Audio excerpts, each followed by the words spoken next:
嗱咁咧喺用呢一份筆記講今日嘅嘢之前咧，我哋琴日停咗喺嗰個必要條件嗰個實驗嗰度啊。咁咧我哋就我重複講晒咁多個啊，就係叫大家翻屋企睇咗嘅。咁咧總結翻喺邊度咧？我就用翻呢個冇嘢啦。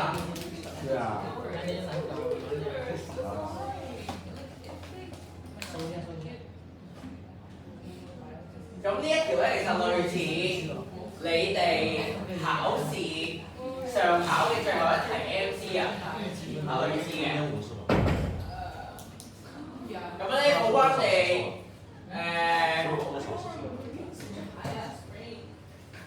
即係有啲奇怪咧，高溫嘅問題啊，都同大家總結翻嚇，都同大家總結翻。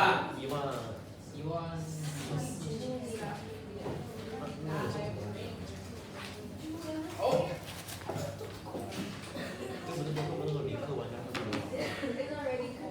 Okay, so for the experiments listed on chapter 20.2, I'm not going through it one by one because those are the experiments to test for the necessary condition which you have actually learned before, but not exactly in the same details.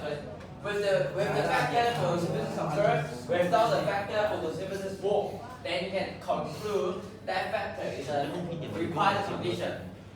So every experiment above looks the same, except for some minor changes in the settings. The logic is the same. But one, we also summarize it using the checkpoint. Question one are the chemicals. So you need to find out the function of that specific chemical. 嗱咁咧第一題嗰度咧佢出有啲衰啊呢條咁，佢俾咗4個化學品你，咁咧有啲化學品咧，我會話係屬於實驗自變量嘅部分，有2個咧好明顯係呢2個啊，好明顯就好似企埋一邊咁嘅，呢2個係咩嚟㗎？呢個係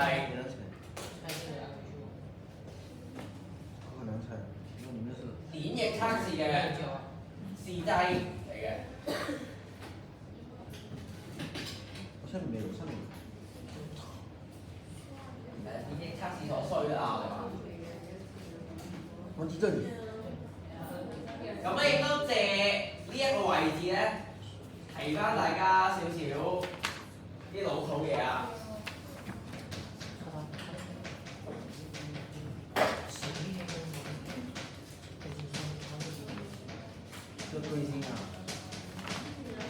關得不適配啊！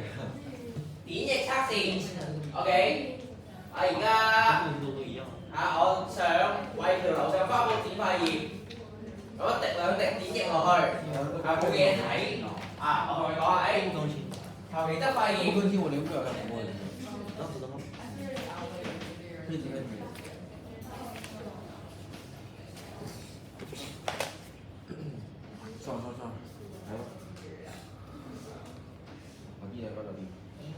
OK， 有個滴管，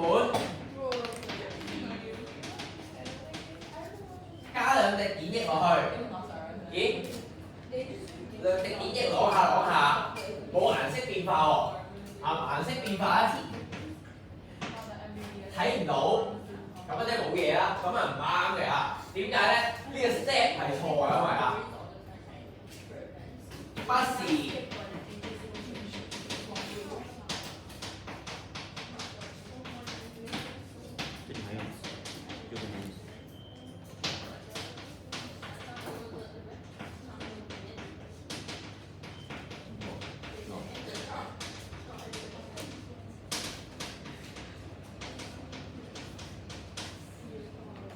呢個係錯嘅。咁呢個碘液測試應該點樣做啊？咁我問翻一啲大家好似不曾出現過喺大家腦海嘅嘢。豬膽嗰個咧？係啊，呢啲我冇啦，呢個都有嘅。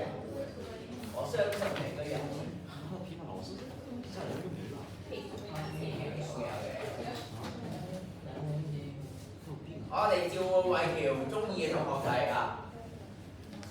大家聰明嘅學仔已經緊書啦。你中意有學過嘅，中意第7課嘅時候啊，點樣做電子測試？你攞塊葉啦，首先你諗下一塊葉入邊，佢嘅澱粉儲存喺個葉嘅細胞入邊，你就咁滴落去，碘液係穿透唔到你嘅細胞膜嘅，所以佢唔會俾到顏色你睇。咁你所以啊，第一樣你要做嘅係第一樣要做啲咩啊？思維第一樣點做？破壞細胞壁、細胞膜啊！破壞個細胞壁、細胞膜啦。咁咧，其實你書入邊咧，咁啊見到大家開始揭緊咧，揭到去第6頁其實有寫㗎，有話俾你聽嚇。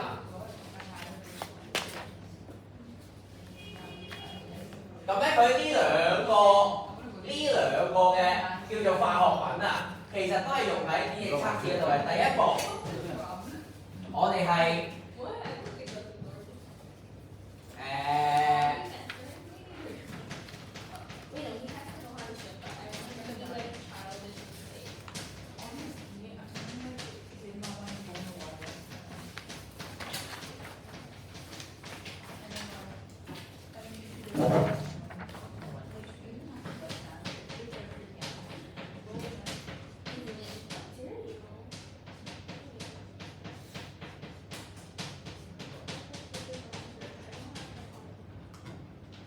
係咪第一個煲湯 ？OK， 將塊葉擺落去，煲滾咗佢先嚇。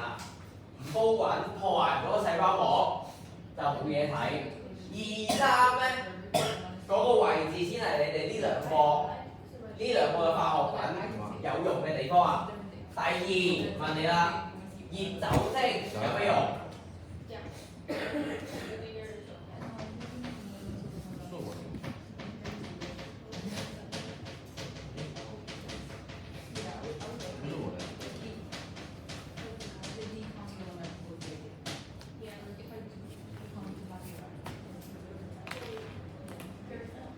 係啊，係熱酒精有咩用啦？咁啊，你可以喺呢4個度揀嘅，揀完之後，我想你寫埋啦，點解佢可以？點解熱酒精可以？或者有咩可以取代佢啊？Okay, so the first 2 chemical actually is related to your RD test. Alcohol and RD solution, but how are you going to do it? RD test, so you add a piece of leaf, add some RD to it, and it doesn't work. The RD just slips away. So it's not how you do the RD test. So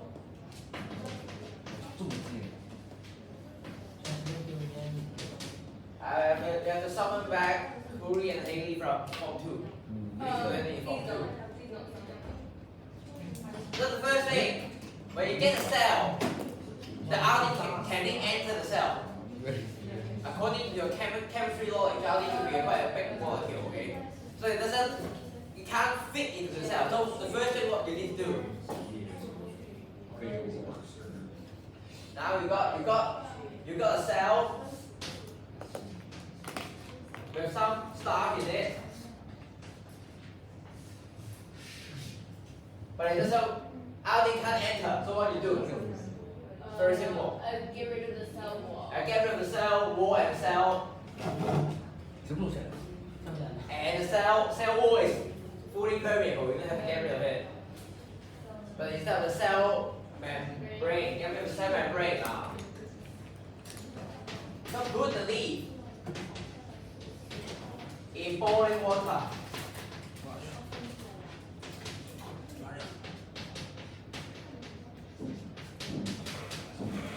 To break the cell membrane. Second comes is the hot alcohol. 熱酒精應該係做咩啊？去除二毒素。好快啦，咁呢個其他3個睇嚟都唔係答案啦。咁去除二毒素。誒，哪裡有個字？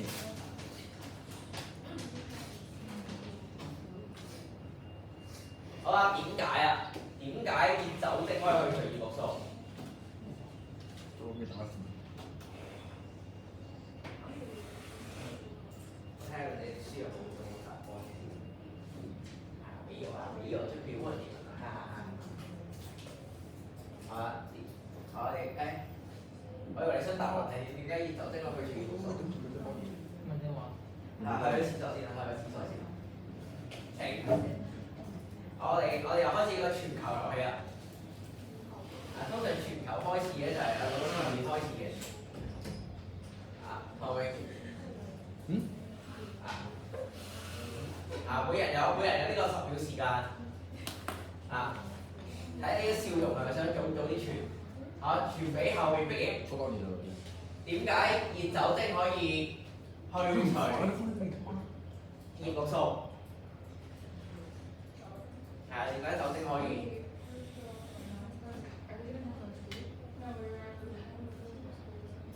係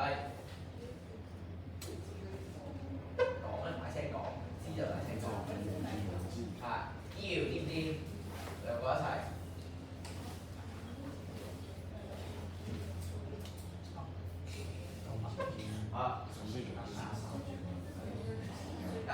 酒精殺菌，酒精殺菌，重個邊唔係好重，同呢樣嘢有啲關係嘅。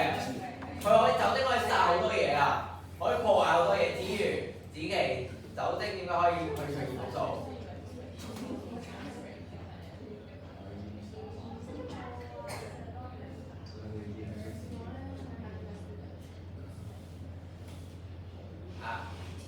忘記咗我哋中3做過咩實驗啊？好，後面孔怡，有啲考起嚟，中3你唔喺度啊！教嗰課嘅時候你暫時未喺度，啱啱跳過咗。俾正，估唔估到？酒精應該可以去除葉綠素。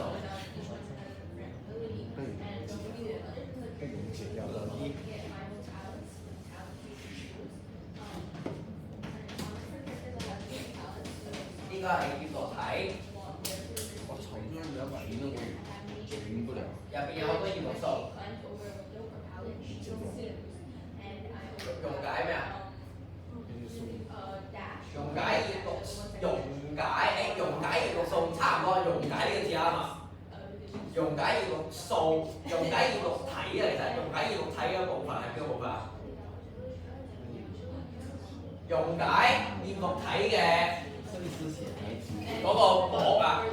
咁咧，如果大家稍為貼後少少啊，可以攞呢份筆記，咁有啲幫助嘅解答呢個問題啊。咁咧就係你嘅筆記嘅第10頁呢一度。喺葉綠體咧係有外膜有內膜嘅。葉綠體嘅2層膜，佢嘅性質同細胞膜係相近嘅，好相近，差唔多一模一樣嘅。點解可以去除葉綠素咧？頭先加附幾個字，我哋溶解，可以溶解葉綠體嘅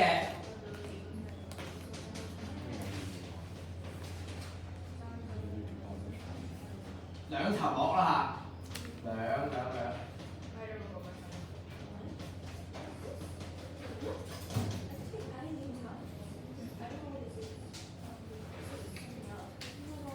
咁至於點解可以溶解咧？你應該知道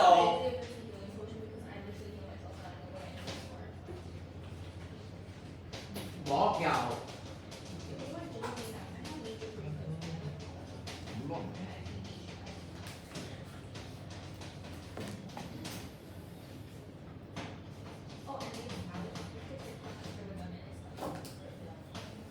膜由磷脂組成，酒組織可以溶解磷脂呢個都記得。嗱咩偷偷地同大家温翻第3課嘅嘢，OK， 第3課啊，你哋稍為學過嘅啊。Okay, so why hot alcohol can be used to remove something? It denatures the enzymes. Denatured enzymes, not 我走路。 not really. Okay. It According to A to D, so what can it be used to remove? to test for the presence. Why is the alcohol hot? Test for the presence of starch in disease. What? Oh, it's okay, it's D, okay. Oh, to remove the. It's a match. To remove the chlorophyll in the. Why are we removing the chlorophyll? The chlorophyll is green in color, so it affects your reading your brown and blue black thing. So it's, you don't want extra color. Oh, in But case. how? But why is hot alcohol can do it? It. 我突然变。 Well, I don't know. By so by breaking the membrane of the chloroplast.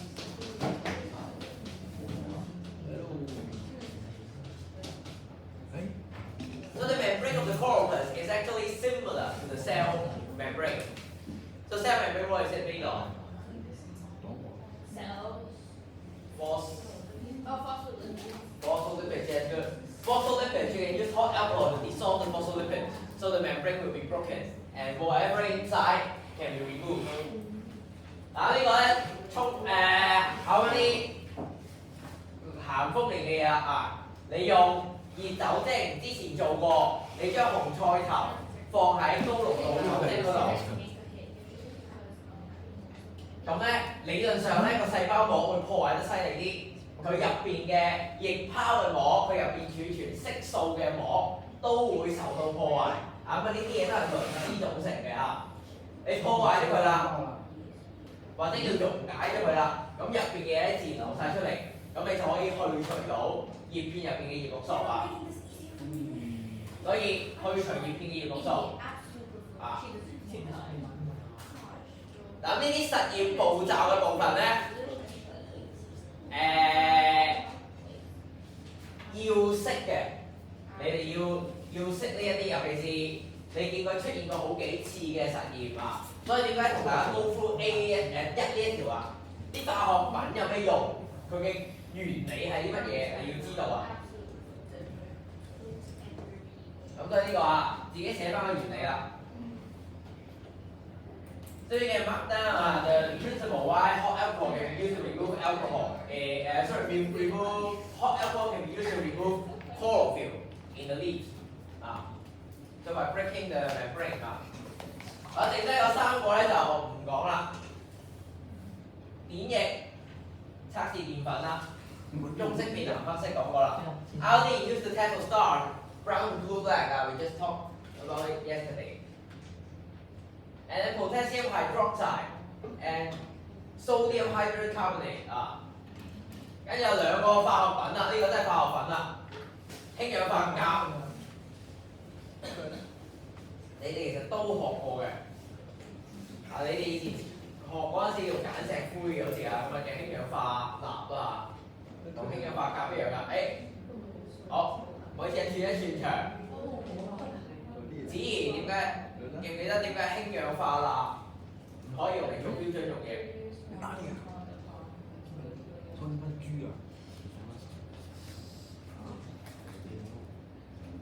啊？就它会吸水，还有會吸嗰氧化碳。你化學應該有教啊呢樣嘢，冇教咧就打佢鑊啊！氫氧化鉀、氫氧化鈉兩樣嘢都係㗎，會吸水，會吸二氧化碳，所以講去除空氣入邊嘅二氧化碳。呢記住啦，呢兩隻比較特別一啲啊，氫氧化鉀、氫氧化鈉，你一見到佢咧咩呢個咩吸收二氧化碳化學品唔使諗啦，都係佢哋兩個其中一個啦，氫氧化鈉或者氫氧化鉀啊。所以都幫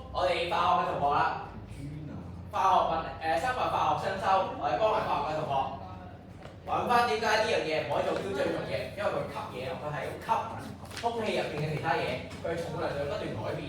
所以如果我哋做標準用嘅啊，我哋 potassium hydroxide。You should have learned it similar partner, sodium hydroxide, in chemistry. Why it can't be used as a standard solution? So because it absorbs something, you can't make its weight or its mass fixed because it keeps on absorbing things from the air. What does it absorb? Carbon. Carbon dioxide is one, moisture is the other one.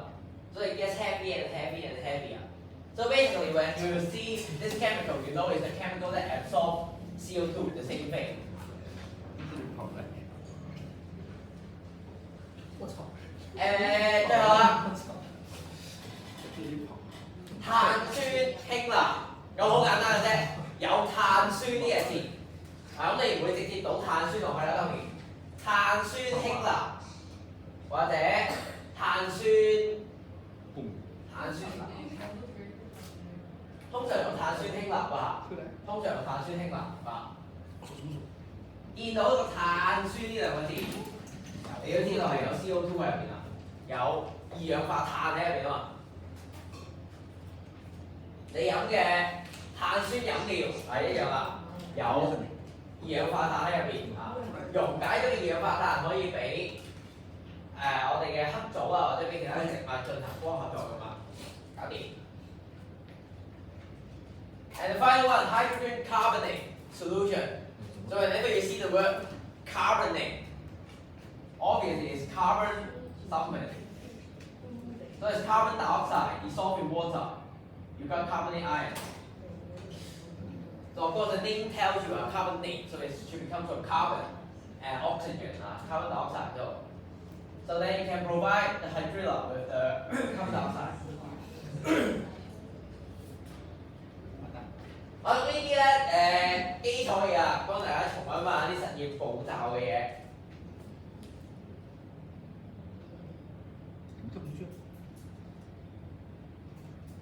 今次嘅考題咧都會有一兩條係呢一啲，不過唔好意思，唔係呢4個啊，冇咁簡單啊。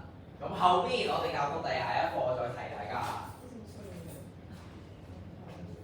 好，咁啊第二個啦，第二個。想研究光合作用係咪需要二氧化碳？咁即係話一邊要有二氧化碳，一邊要冇二氧化碳，然後睇下邊邊有陽性嘅結果，邊邊有陰性嘅結果啊！嗱呢度咧，佢稍為咧要求大家咧。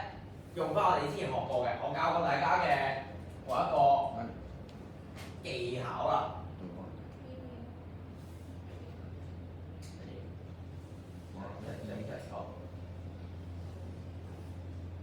唔好意思。你有兩組裝置。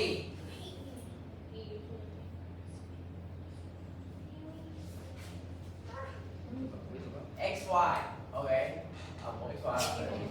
A 同 B 啊，兩組裝置，一邊係有 CO2， 好難啲寫下 ，CO2 係二氧化碳啦，一邊冇 CO2， 好啦，然後啊有棵草喺度，OK 有一棵一模一樣嘅草。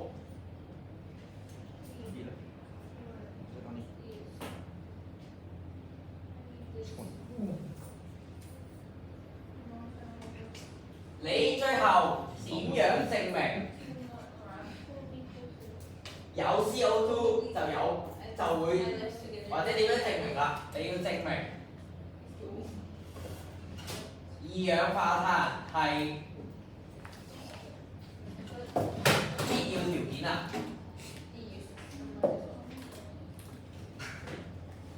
咁個結果要係點嘅咧？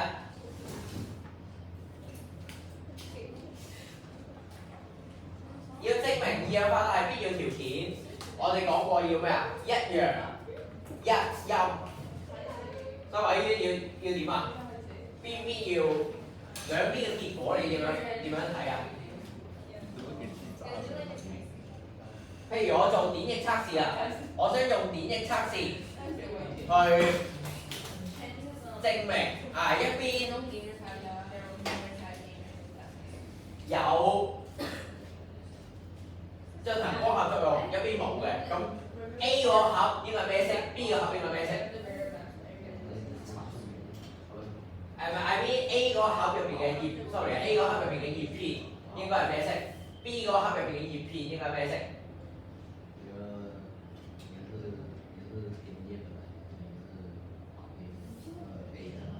？A 是藍色啊，A 是藍色。咁 B 咧？棕色啊，冇錯 good 啊，非常好。一個藍盒，一個棕色，呢邊係陽性，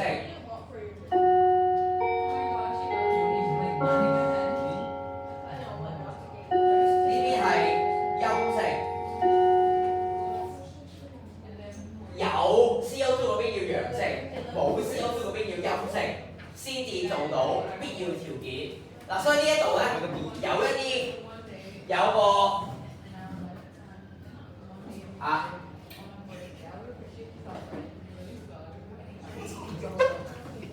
有個惡魔喺度啦，惡魔嘅細節係咩咧？唔該，你個實驗設計嘅時候，其他嘅必要條件你都補翻上去，即係呢個你一定要自己知噶。WX 雖然冇得俾你揀嘅答案嚇 ，WX 其實都係一組有一組冇㗎，都係研究緊二氧化碳嘅。不過唔好意思 ，W 同 X 大家都黑色，你兩邊都陰性，冇嘢睇嘅，所以 WX 係唔啱嘅，不正確。而 CO2 係自變量嚟嘅。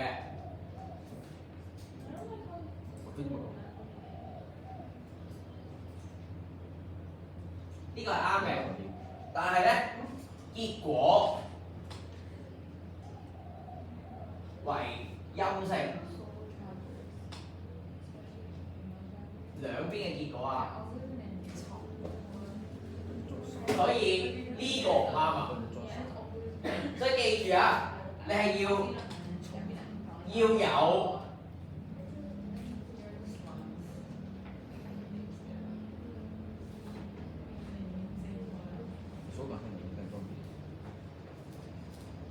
你係要有陽性啦嘅結果，所以唔該自己將光都補埋佢，所以一定係有光嗰兩個相去比較啊，對 Y 同 Z 啦。OK。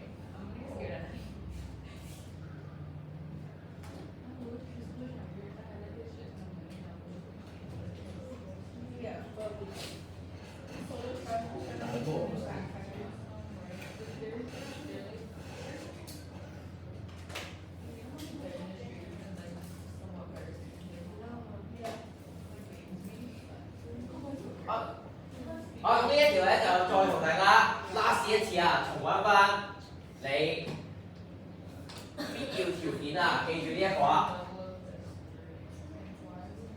要有陽性咧，代表咧裝置係要有其他嘅必要條件啊。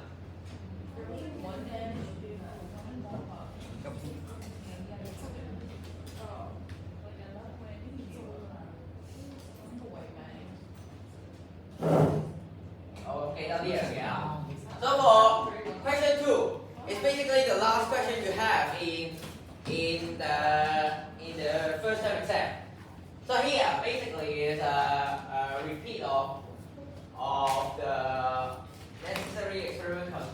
necessary condition experiment you have learned before. So to test whether CO2 is needed, so one box need to has CO2. One box has no CO2 or no CO2.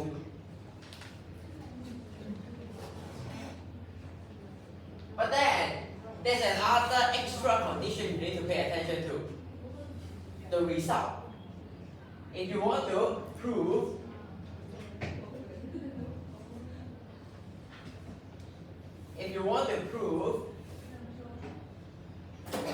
CO2 is required, the result you need to pay attention. You need one blue-black if it's an RD test, which is a positive result. And you need one negative, brown is a negative.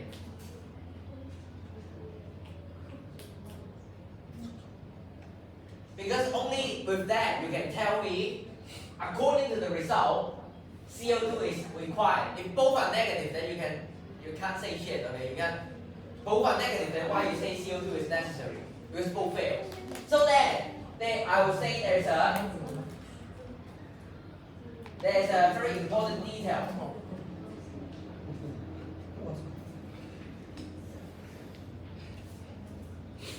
Which is a double. The devil or Jesus? Okay, so you need to ensure there is a positive result.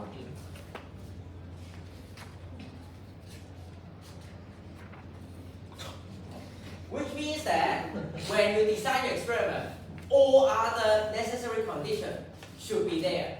Light, water, chlorophyll should always be there. If you want to test for CO2, please make sure light, water, chlorophyll are all present, or else your experiment won't work. Because without these, no photosynthesis occurs.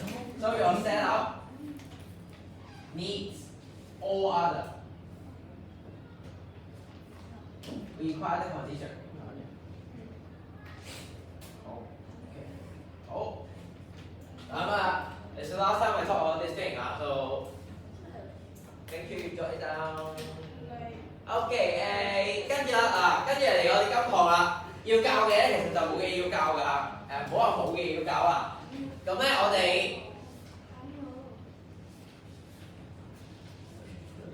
Sir點解咧？就一邊寫報告一邊要整呢個表俾大家咧。呢個表咧我話係極其重要啊！如果你唔想，嗱你可以，如果唔中意睇表嘅同學仔咧，都可以睇字嘅。咁個字喺邊一度咧？葉片嘅排列形狀同埋葉片嗰個同埋葉片嘅內部結構咧，其實就係我呢個表嚟嘅。咁但係當然咧，有啲佢嗰度都未必咁詳盡啦，但係你需要知嘅都喺晒嗰度啦。但係有個問題係咩咧？你要記字嘅時候咧，佢幫你記咗啦。葉片點樣適應一個適應光合作用啊？即係點樣幫到手？有咩特徵幫到塊葉做光合作用㗎？我哋大家好多時候咧，同學仔都會寫個葉，譬如葉片好扁平咯，葉片係綠色嘅咯。咁佢扁平有乜嘢用咧？佢綠色有乜嘢用咧？你寫多個特徵出嚟，你要對應翻佢幫到啲乜嘢手啊？你唔好佢係有呢個特徵，所以佢就幫到手啊，咁就唔啱啊！你見到咧？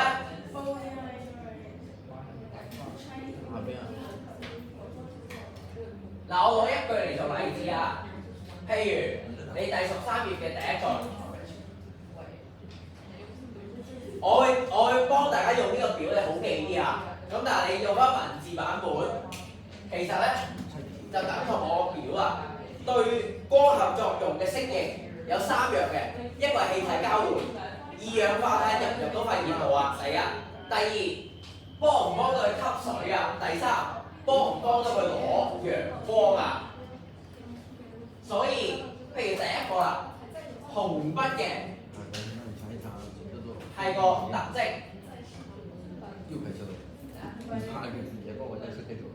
亦都係你表格嘅最左邊個 column 啊，左邊個 column。或者你可以叫做第二個直行啦。呢個係特徵。後邊呢一個係如何適應啊？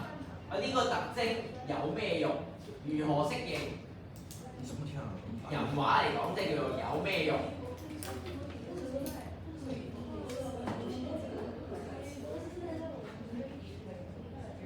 嗱，你所以見到唔好就咁寫嘅特徵譬如話，都唔好對錯啊！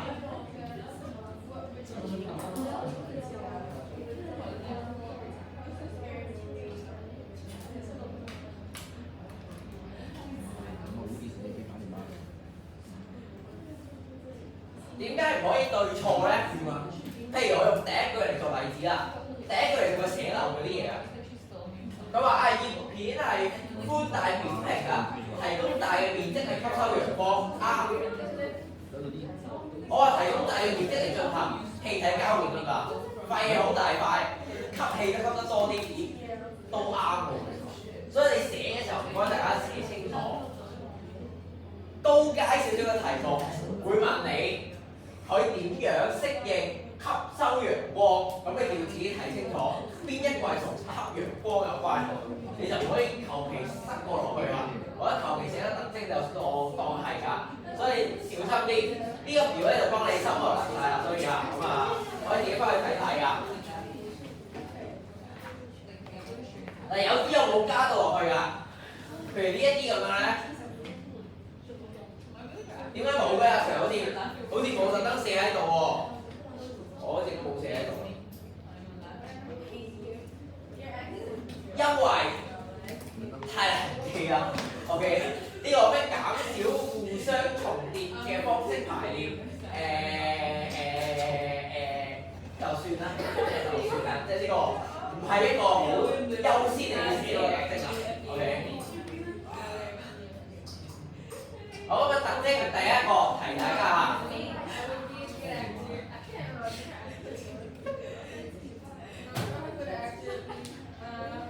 呢一個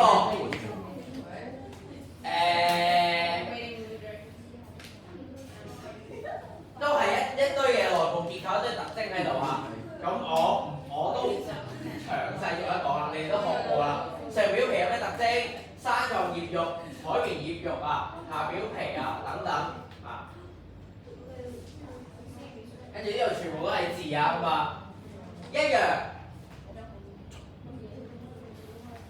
都係有翻特徵同埋佢個適應嘅部分嘅，咁咧特徵有咩用？特徵有咩用？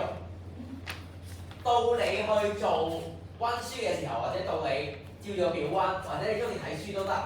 如果你中意睇書，你都可以試下，好似我頭先咁紅筆藍筆，你自己將特徵畫翻出嚟，適應點樣適應畫翻出嚟，你先至知道點樣寫㗎。呢啲考試咧會有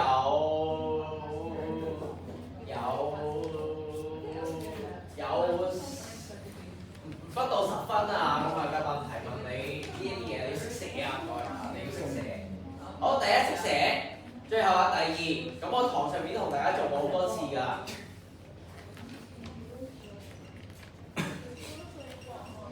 就係呢個堂適應，唔該。啊咁咧，咁你連個角，你連上表皮都唔識咁啊唔好講你點樣寫啊，你寫都寫錯啊！啊，即係我嗌思琪都嗌啲燕婷咁啊冇得講啊，即係咁啊唔好講佢哋有咩特徵啦，係咪？你講錯名唔好問我啊，名要適應啦，適應樣適應名啊。好。嗱咁今堂咧，應該最後要講啦，少少新嘢，就係我哋嘅葉綠體啊，葉綠體。咁呢次咧其實都有喺你個通識入邊嘅，咁咧就係頭先啱啱叫你哋睇呢條啦，呢一個就我哋新學嘅嘢，我哋學咗好多年嘅葉綠體，我哋切開佢啊，唔該。葉綠體咧唔係一嚿綠色嘅糯米糍咁就算㗎。佢入邊係有嘢喎，入邊有好多嘢添，仲要嚇。點解咁麻煩要學咧？因為唔同嘅嘢有唔同嘅功能，到時咧我哋就要根據佢哋嗰功能或者根據佢哋特徵啦，我哋去判別翻究竟光合作用嘅邊一個 step 係喺邊一個位置度發生啊？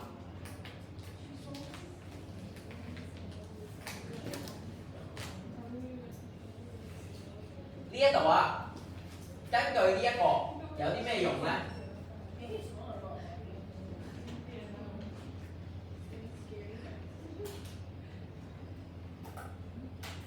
你要知道啊，特徵有一特徵，咁從而有啲咩用咧？知道光合作用嘅步驟啊，什麼步驟？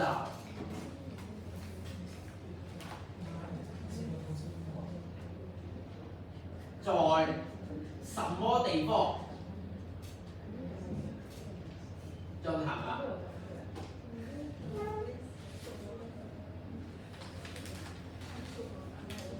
呢個係我哋最終想要達到嘅目的啊！你學到嘅嘢，光合作用唔係啲二氧化碳撈埋啲水咁啊變糖，唔係咁嘅。有1、2、3、4，起碼都要有2步啦，有2大步。咁啊，實際上咧有4大個步驟啊，或者要5大個步驟啦嚇。咁咧，你要知道邊度發生啲咩事啊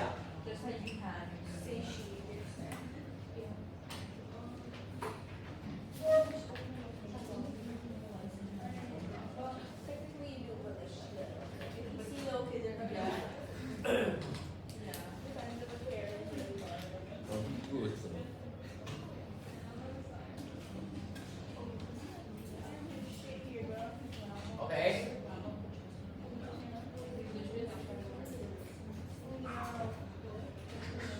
嗱喺呢一頁咧，我會稍為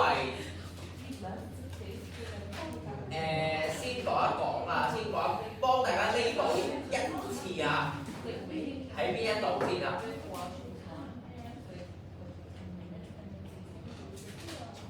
呢一頁喺下邊個平面圖啊，或者下邊個平面圖都可以，或者用文字寫低都得。OK。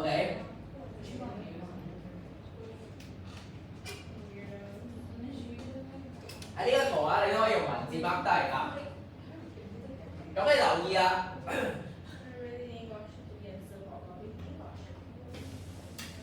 第一先 highlight 低，究竟邊一個結構？呢度6個結構啊，邊個結構會有葉綠素喺度？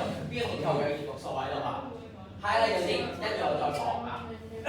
OK， so for the adaptive features 啊。For the adaptive features comes a note. Okay, it's a very important thing in notes. The notes chapter, page 11. This table, this big table. Sorry, I didn't put the numbering up.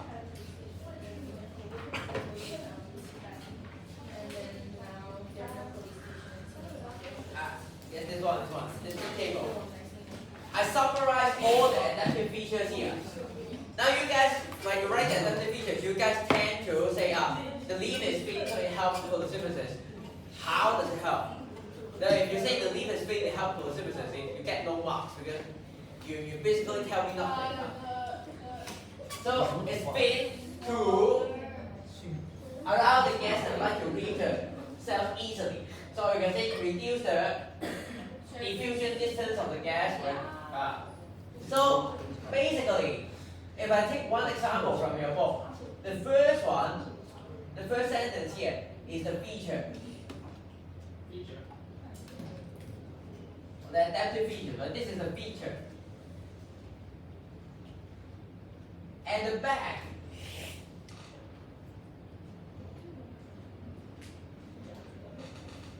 the blue part is the adaptation. So you always hear biology people saying adaptation. So another layman words will be how is it useful? You are answering how is it useful to me. So how it helps. So whenever you write, my second column are the features.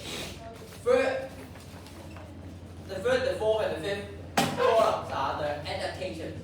So you need both to get the marks. For example, I say the leaf is often broad and flat. So how it helps? It say large surface area for light absorption, but I can also say large surface area for gas exchange. So both will do. So this table already summarized. But I didn't put all of them. Like the third point, it's too clumsy and too useless. It's overlapping. What app are you talking about? So it's not important at all. So you don't have to use all the points, and it's not always useful. If you have extra memory, you can use it. You can memorize it. It may help, but it's not really that useful. And so try to read these 2 pages. You can read yourself. And we now move to a new thing. So we try to learn the chloroplast, the structure of the chloroplast. Why we are learning it? Because we need to know which step of the photosynthesis occurs in which position. So you got string first again. You got granum, you got phyllopod, you got stroma. You got three ugly words. I don't know why it means like this, but anyway, maybe Greek thing or something. But the important point is you need to know which step occurs in which position. So basically, I will tell you is the phyllopod granum is one sort, the stroma is another position. So I want you to first highlight the position where chlorophyll are attached to, and second I'll tell you the 2 steps. 好，咁呢個6個結構入邊啦，邊度會有葉綠素啊？葉綠體有葉綠素啦，我哋講葉綠素先係嗰個重要嘅色素，去做呢一個嘅光合作用。咁邊度揾得到啊？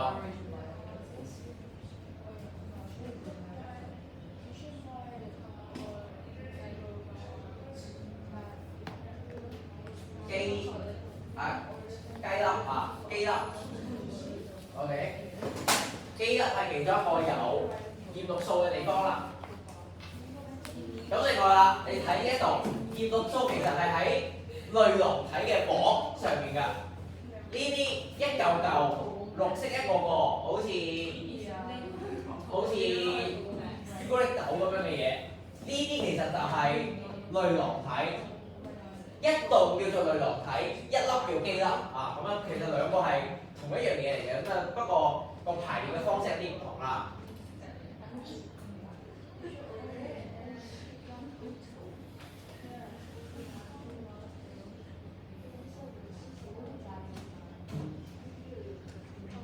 所以一個叫類囊，我哋講到斷咗，一個叫做類囊體，一棟叫基粒啊，好似到斷咗嚟講。一個係一個 dis， 一粒豆叫類囊體，一棟豆叫基粒 ，OK？ 呢兩個都係同一樣嘢嚟嘅嚇。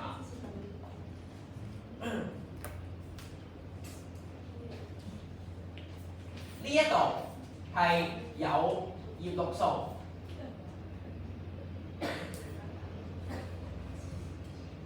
咁咧 mark 低新嘅知識喎，佢係進行光反應，我哋先學啊，光反應3粒字先，佢有好多個名㗎，佢有好多個名嘅。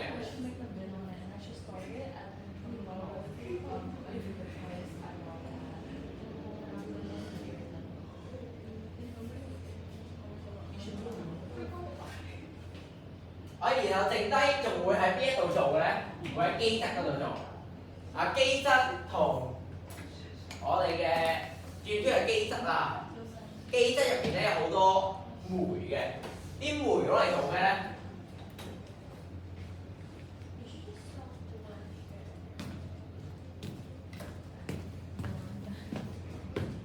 進行暗反應。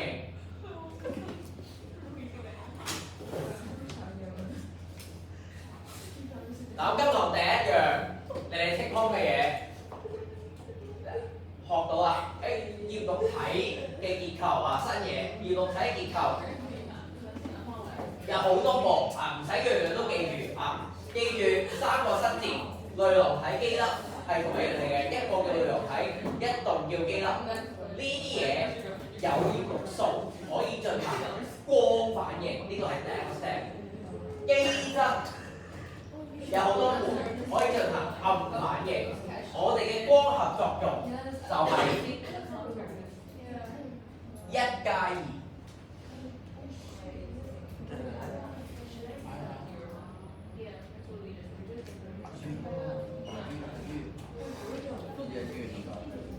呢兩個都需要你先進行咗一個完整嘅光合作用嘅，其實啊，冇咗其中一個咧，會有啲咩事咧？咁樣，咁我哋之後講下，我哋之後講。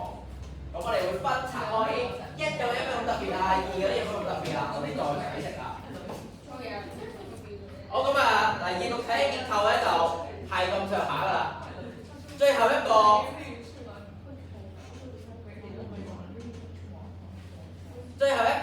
資訊咧，想俾大家睇埋嘅咧，就係第17頁。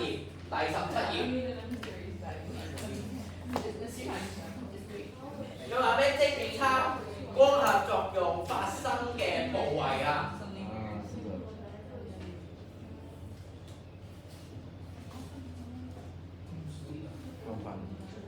咁佢利用一個好特別嘅綠組啊，有個組好特別嘅，佢葉綠體唔係一個糯米糍咁樣嘅，係一條螺旋形嘅一條絲帶咁樣嘅。咁佢揾到個位置啦，但係我想大家去稍為寫一兩個解釋，點解下邊你17頁呢度下邊會有咁樣嘅結果咧？個結果你點樣解釋啊？咁啊，解釋完我哋今堂就係咁多先啦，應該啊，最後一樣嘢。Okay, so for these structures 啊 ，so where can you find the chlorophyll? I can't find. Where can I find you in Hong Kong? In Hong Kong. Hong Kong. Where exactly? Where is the chlorophyll molecules attached to? This one, right? Thylakoid membrane. So it will be found in the thylakoid.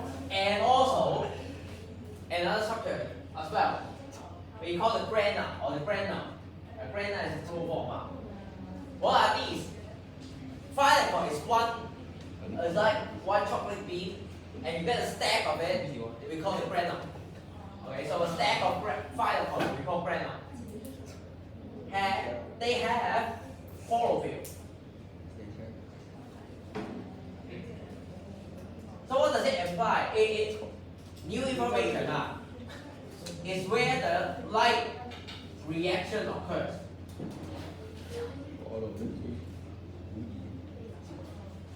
Light reaction is one of the two big steps of photosynthesis. And the second phase, where will it occur, is the stroma.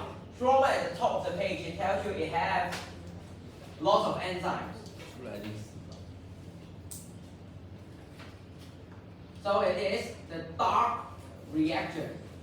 Of course, you have light, you have dark. Reaction occurs. Dark reaction is the second step, which the glucose is formed in the dark reaction. Glucose is not formed under light. You can say so. Glucose is not formed in the light part, it's in the dark part. We say the dark reaction, but how is it related? So why we say light reaction or photosynthesis requires light? Actually, 1 and 2 add together is a complete photosynthesis. Only the dark reaction, it won't work. It won't work for long. So we'll learn it tomorrow. So how each step is useful. And the last question I want to bring about is on page 17. 17, you got you got a very strange-looking chloroplast and a bacteria, and also what we call that? Green alga. Okay, green alga. As an algal cell that are spiral shape or whatever. That's not important. But what's important I want to bring is the color of the light. So why you will see that result? Different light seems to have different effects on photosynthesis or on this part. 好啦，紅藍綠光，其實喺你哋中三升中四嘅時候咧，嗰份暑期作業係有做過嘅啊呢條。紅光、綠光生得最差，紅光生得最好啲植物。嗱點解啊？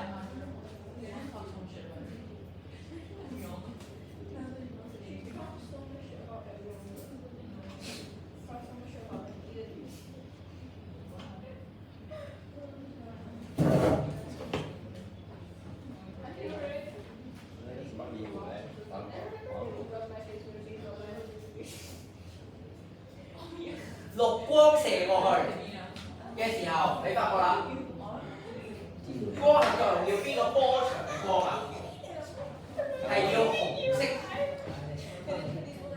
光係同咗未啊？物理素材學咗光嘅光譜未啊？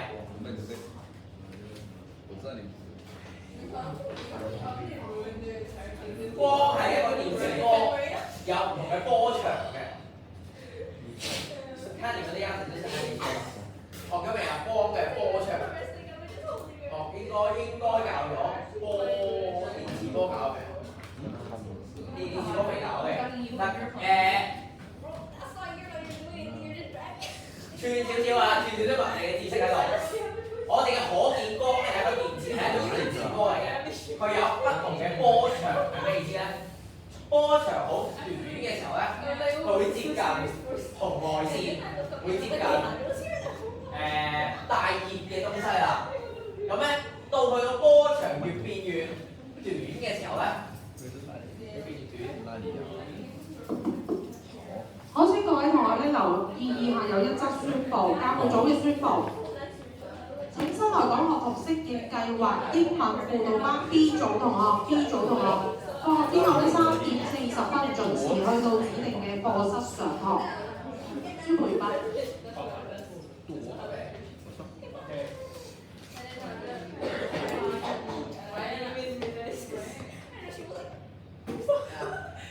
OK， 個波長越變越短嘅時候咧，佢就越會接近彩虹嘅尾尾。呢個係波長，呢個係波長較長，呢啲係較短。呢個額外嘅一個物理嘅知識啦，你應該知嘅，知道冇壞啦。咁樣去到紫色以外嗰啲叫咩啊？我哋有紅外線，有紫外線，冇錯，有紫外光。紫外光跟住就有啲咩奇怪咩點樣伽馬射線啊，嗰類一紮咁樣嘅。我哋而家淨係講可見光嘅呢一度啊，都有不同嘅波長嘅。咁我哋簡單啲，如果生物科我哋不同嘅顏色就算啦。咁但係紅色點解勁啲咧？你見到細菌係聚集喺紅色嗰個位，唔係綠色嗰個位嘅。即係話紅光先至會進行多啲嘅光合作用，提供多啲嘅氧俾啲細菌黐埋去。但點解光合作用唔可以用綠光咧？位好快啦，綠色會反射，因為葉綠體非常好啊！快喎，將大家食飯嘅時間褪早咗。葉綠體係綠色嘅，